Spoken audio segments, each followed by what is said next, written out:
7 de la mañana, 27 minutos, está con nosotros Napoleón Saltos, director de la Escuela de Sociología de la Universidad Central. Buenos días, gracias por estar aquí. En medio de las pasiones y las presiones se analizan los hechos del 30 de septiembre de 2010. En su opinión y en su criterio, ¿qué pasó el 30 de septiembre? Muy buenos días. Aclaro, no soy director ya de la Escuela de Sociología. A 8 años seguimos debatiendo si es que el 30 de septiembre fue un golpe, si es que hubo la responsabilidad o no del presidente, y no logramos dar un paso para poder cerrar esta herida abierta. Como han señalado muchos de los familiares, todavía sigue la impunidad, todavía la justicia no ha cumplido su papel.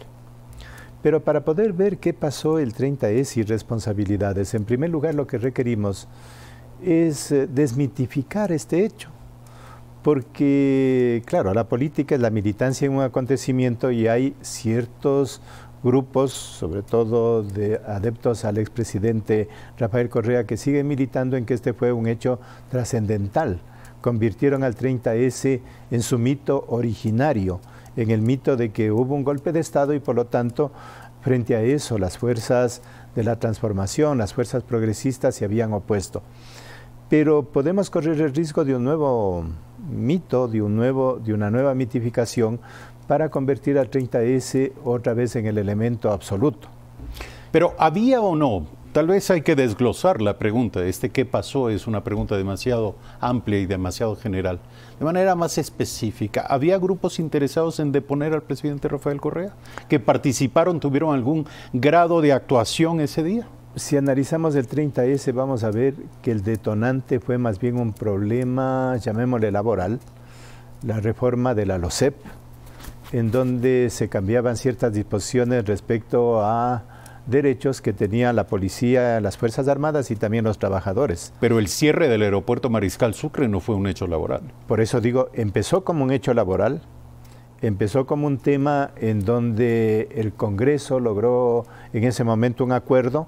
Recordemos que ya se había logrado el acuerdo y viene el veto del presidente y se anunciaba incluso algo que nuevamente se viene a hablar ahora, la muerte cruzada. Es decir, estábamos en una situación de una cierta crisis política. Cuando se da el acontecimiento, y aquí cambia, hay una rebelión, una sonada de parte de los policías y esto lleva a que ya no sea solo una protesta laboral, sino que hay una sonada, una protesta de quienes tienen bajo su mando el control de la violencia legitimada en el país y eso modifica el asunto. Pero aquí viene un segundo hecho. ¿Quién debiera haber atendido este acontecimiento? El ministro de Defensa, el ministro del Interior, el ministro del Trabajo, dentro de un proceso democrático. Recordemos que 30 años hubo un acontecimiento similar en el gobierno de Jaime Roldós, en el famoso caso de las muñecas, cuando también se levantaron los policías. ¿Y cómo se resolvió eso? Sin anuncios de golpe, sino que se resolvió dentro del marco democrático. Por eso digo, aquí hubo un fenómeno, el presidente de la República interviene personalmente y eso crea un nivel de conflictividad muy alto. Es decir, un factor subjetivo, pero fundamental era el carácter explosivo del presidente de la República que le llevó precisamente al hospital de la policía. Y el no funcionamiento de la democracia, de los mecanismos de la democracia, es decir, había una concentración en la presidencia de la República y esto no permitió que los mecanismos de la democracia funcionen. Ahora bien, en medio de este acontecimiento... ¿Hubo no secuestro al presidente de la República? Por eso digo, se fue formando el proceso. No creo que inicialmente hubo este tipo de hechos, pero progresivamente el acontecimiento se va formando. ¿Qué es lo que sucede? Hay el conflicto, este desplante del presidente para pedir que le maten si es que tienen reclamos, etcétera, hasta que termina en el hospital. En el hospital hay un movimiento que ya se vuelve confuso, allí empiezan las confusiones. La justicia ha dicho que el coronel Carrión sí protegió al presidente, pero ¿cuándo cambia el acontecimiento? ¿Cuándo de esto que es un conflicto grave, no hay que reducirlo, en donde hubo una serie de hechos de violencia y hay que establecer responsabilidades. ¿Cuándo cambia? Cuando hay un llamado internacional del presidente de Venezuela, Hugo Chávez, y señala que hay un golpe. Ese es el momento, alrededor de las 11:30 de la mañana. Si el presidente Chávez señalaba que hay un golpe, seguramente fue esa la versión que recibió de parte del presidente Rafael Correa, porque él, de lo que sabemos, no estaba aislado, podía comunicarse telefónicamente.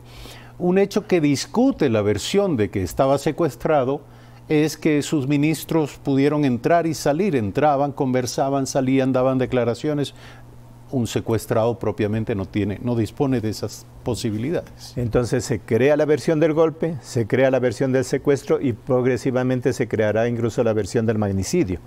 De modo que allí vamos a ver, primero, si es que hay un golpe, tiene que haber alguna jefatura. Uno de los hechos objetivos es que la participación de la policía, a quienes se les responsabiliza, no tuvo una cabeza. Alguien escribió irónicamente, el cabo Cotonete era el responsable, es decir, en el sentido de que hubo diversas dinámicas, sí de violencia, sí de hechos de protesta, pero que no pueden caracterizarse como un golpe. Ahora, fue evidente, muchos escuchamos los audios en los que policías se comunicaban por radio y hablaban de matar al presidente. Probablemente no lo mencionaban con nombre y apellido, pero era clara la mención que hacían de él. Es decir, había niveles de violencia que fueron creando este escenario, y que fueron creando este escenario en donde lo que puede verse es contradicciones incluso dentro de la policía, falta de mando.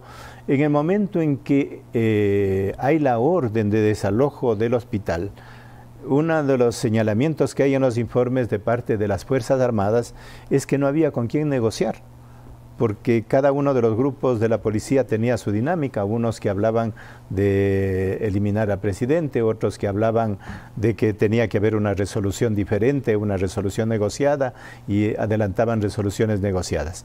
Ahora, ¿dónde está el problema?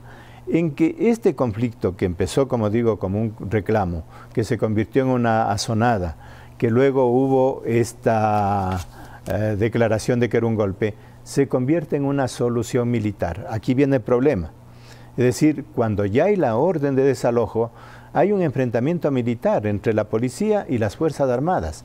Y esto otra vez afecta a la democracia, porque una solución en el Ecuador no es un problema únicamente del presidente Correa. En general, la democracia en el Ecuador, cuando ha tenido conflictos, ha acudido a las Fuerzas Armadas como los garantes, pero esta vez acuden como garantes en una salida de ofensiva de guerra.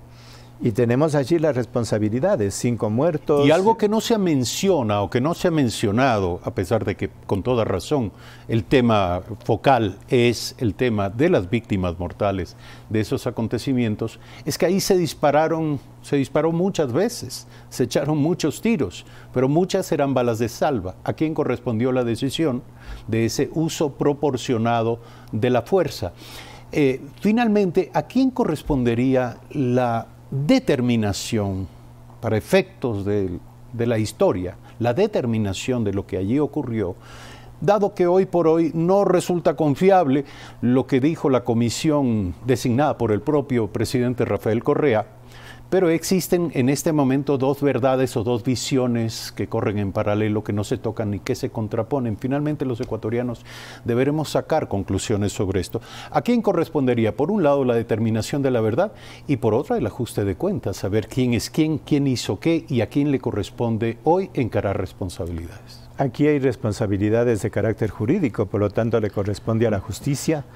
Y todavía lo que se ve es que la justicia no cumple esa responsabilidad, seguimos en el mismo debate, no hay, como han dicho los propios familiares, una justicia y hay una impunidad. Pero en segundo lugar, este no es un hecho únicamente jurídico, este es un hecho político que tuvo consecuencias.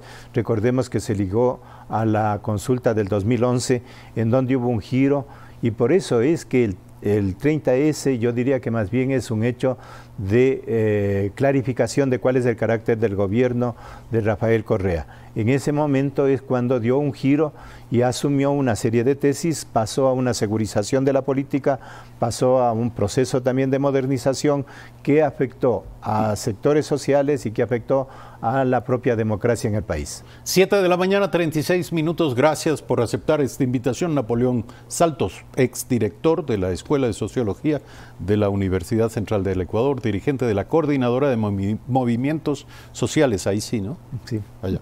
Y ex asambleísta. Gracias nuevamente por estar aquí. 7 de la mañana, 37 minutos. Gracias, amigas y amigos, por seguirnos hasta esta hora. Mañana, 6:55 es la cita aquí en Primera Impresión.